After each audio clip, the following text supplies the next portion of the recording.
आजकल मैन और वुमेन को इक्वल कहा जा रहा है, मैस्कुलिनिटी को टॉक्सिक बताया जा रहा है और जो लड़के ज्यादा एग्रेसिव या कॉम्पिटिटिव हैं उन्हें इसके लिए शेम किया जा रहा है। दूसरी तरफ फेमिनिज्म के राइज की वजह से लड़कियां टॉप पर पहुंच रही हैं, अपने गोल्स को लेकर सीरियस हो रही हैं और वर्क स्पेस को भी डोमिनेट कर रही हैं। आजकल के लड़के काफी पैसिव हो गए हैं, वो कॉन्फ्लिक्ट अवॉइड करते हैं, मुश्किल सिचुएशन से सामना करने को अवॉइड करते हैं, कमजोर लोगों की तरह बस रूम में लेटकर गेम्स खेलते हैं, मूवीज देखते हैं। आजादी की लड़ाई में 25 साल की उम्र से पहले कुछ लोगों ने लड़ते हुए अपनी जान गंवा दी, लेकिन आज के टाइम में 25 साल का लड़का अपने खर्चे के लिए अपने पेरेंट्स के ऊपर डिपेंडेंट है, एक छोटा सा बच्चा बना हुआ है। अगर उसे बिना किसी कांटेक्ट के एक अनजान शहर में छोड़ दिया जाए तो वो अपना गुजारा नहीं कर सकता। इनमें से कुछ लोग अपनी नाकामी के लिए सरकार को दोष देंगे, कुछ लोग एजुकेशन सिस्टम को और कुछ लोग अपने पेरेंट्स को।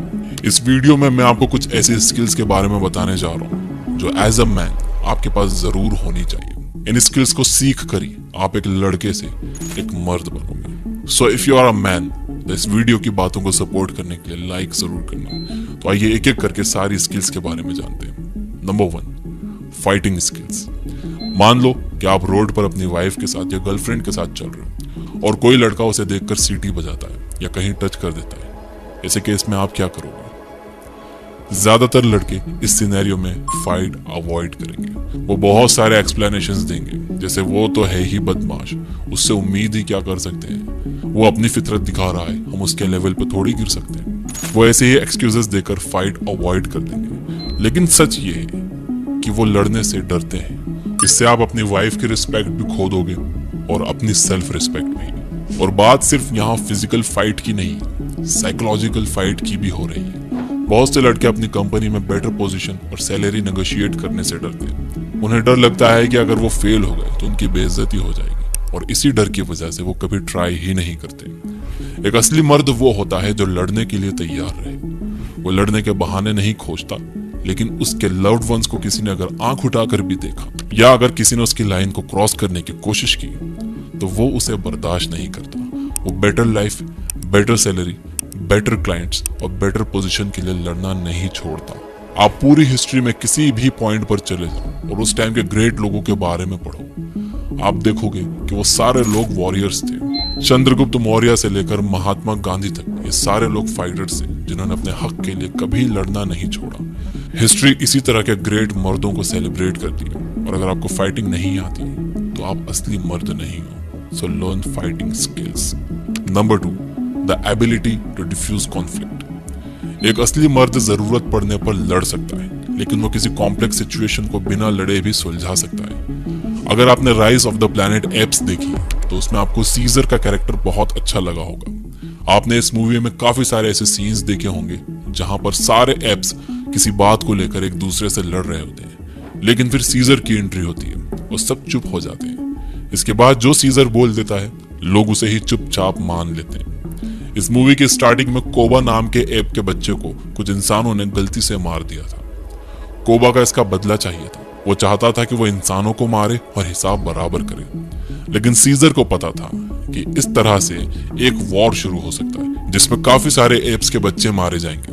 वो कोबा का दर्द समझ सकता था, लेकिन वो ये भी जानता था कि एक बच्चे की डेथ को लेकर फुल स्केल पर वॉर स्टार्ट करने में कोई समझदारी नहीं है। इसमें वो भले ही जीत जाए, वो बहुत सारे एप्स खो देंगे। एज अ मैन आपकी लाइफ में भी ऐसे काफी सारे पॉइंट्स आएंगे जब आपको दो लोगों के बीच का झगड़ा सुलझाना होगा। हो सकता है कि आपकी कंपनी के 2 मैनेजर्स आपस में लड़ने लगे हों, हो सकता है कि आपके दोनों बच्चे आपस में लड़ रहे हों, हो सकता है कि आपकी वाइफ और आपकी मम्मी आपस में लड़ने लगी हों। ऐसे केसेस में आपको इन 2 पार्टीज के बीच में झगड़े को सुलझाना आना चाहिए। Number 3, have a strong presence. आपने कुछ ऐसे लोगों को देखा होगा जिनके एक रूम में एंट्री लेते ही एनवायरनमेंट ही चेंज हो जाता है।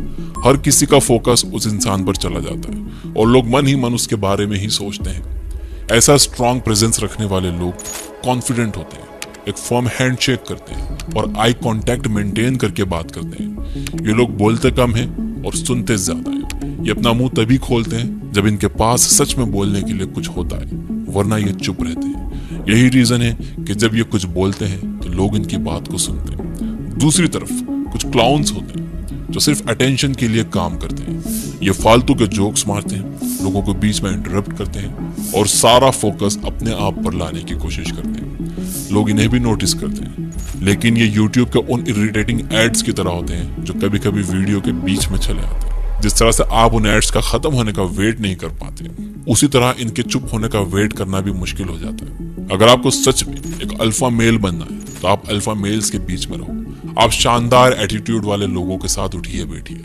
और उनकी बात करने के तरीके, उनके हैबिट्स और पर्सनालिटी को नोटिस कीजिए। धीरे धीरे आपको समझ में आ जाएगा कि क्लाउन्स और अल्फा मेल्स में क्या डिफरेंस होता है। Number 4, deep critical thinking. आपने बहुत सारे ऐसे लोगों को देखा होगा जो एब्सोल्यूट्स में सोचते हैं। उन्हें लगता है कि कोई चीज या तो पूरी तरह से सही है या पूरी तरह से गलत है। वो एक से ज्यादा पॉइंट ऑफ व्यू को देख ही नहीं पाते। वो अपने बिलीव्स को सच मान बैठते हैं और अपने ओपिनियंस के बारे में लोगों को ऐसे बताते हैं जैसे वो फैक्ट्स हों। इस तरह के लोग मैच्योर नहीं होते क्योंकि उन्होंने डीप क्रिटिकल थिंकिंग की एबिलिटी डेवलप नहीं की है। अगर आप इंस्टाग्राम के किसी कोड को पढ़ने के बाद उसे फैक्ट की तरह एक्सेप्ट कर लेते हो, अगर आप कोई न्यू इन्फॉर्मेशन मिलने के बाद उस पर क्वेश्चन नहीं करते हो, अगर आपने कभी खुद को, अपने थॉट्स, अपने एक्शंस या बिलीव्स को क्वेश्चन नहीं किया है, तो आपके अंदर डीप क्रिटिकल थिंकिंग की एबिलिटी नहीं है। आप सोसाइटी के रूल्स के हिसाब से ही चले जा रहे हो। अगर किसी ने कहा कि फेमिनिज्म मेल्स को वीक बना रहा है, तो आप उसे एज अ फैक्ट एक्सेप्ट कर लेते हो। आप ये नहीं सोचते कि रियल फेमिनिज्म का लड़कों से कोई लेना देना नहीं है। आप ये नहीं सोचते कि रियल फेमिनिज्म का गोल लड़कियों को स्ट्रांग बनाना है, लड़कों को कमजोर बनाना नहीं है। आप बस ये एक्सेप्ट कर लेते हो कि आपकी सारी वीकनेस की जड़ फेमिनिज्म ही है। दूसरी तरफ, अगर आपसे किसी ने कह दिया कि मैस्कुलिनिटी टॉक्सिक है, वीक होने में कोई बुराई नहीं है, लड़के भी रो सकते हैं, हाइपर कॉम्पिटिटिव होना गलत है और जरूरी नहीं है कि आप अमीर और पावरफुल बनो, तो आप उसे भी एक्सेप्ट कर लेते हो। आप ये क्वेश्चन नहीं करते कि वीक, इनकॉम्पिटेंट और गरीब रहने में क्या फायदा है, और अगर कमजोर और गरीब रहने में फायदा नहीं है तो ये अच्छी बात क्यों हो गई। आप बस इंटरनेट से 2 कोट पढ़कर उसे एक्सेप्ट कर लेते हो। एक डीप थिंकर वही है जो दोनों साइड के आर्गुमेंट सुनने के बाद, उन पर सोचने के बाद एक डिसीजन पर पहुंचे। इस तरह के लोग बहुत अच्छे से बात करना जानते हैं, इन्हें अपने थॉट्स को एक्सप्रेस करना आता है और ये असर्टिव होते हैं, डोमिनेंट होते हैं और कॉन्फिडेंट होते हैं। Number 5, learn to manage stress. इन दिनों एक कैंपेन चला है कि लड़के भी रो सकते हैं। हालांकि रोने में, अपने इमोशंस को एक्सप्रेस करने में कोई बुराई नहीं है, लेकिन एक रोतलू विक्टिम होने में बहुत बुराई है। अगर आप हर वक्त सबको ब्लेम करते रहते हो, अपनी सिचुएशन की रिस्पॉन्सिबिलिटी नहीं लेते और थोड़ी सी प्रॉब्लम आने पर पैनिक करने लगते हो, तो आप एक असली मर्द नहीं हो। आपका जितना मन करे उतना रोइए, लेकिन at the end of the day आपके अंदर सिचुएशन को मैनेज करने की ताकत होनी चाहिए। आपके अंदर स्ट्रेस को हैंडल करने की एबिलिटी होनी चाहिए। बिना इसके आप कभी सक्सेस अचीव नहीं कर पाओगे।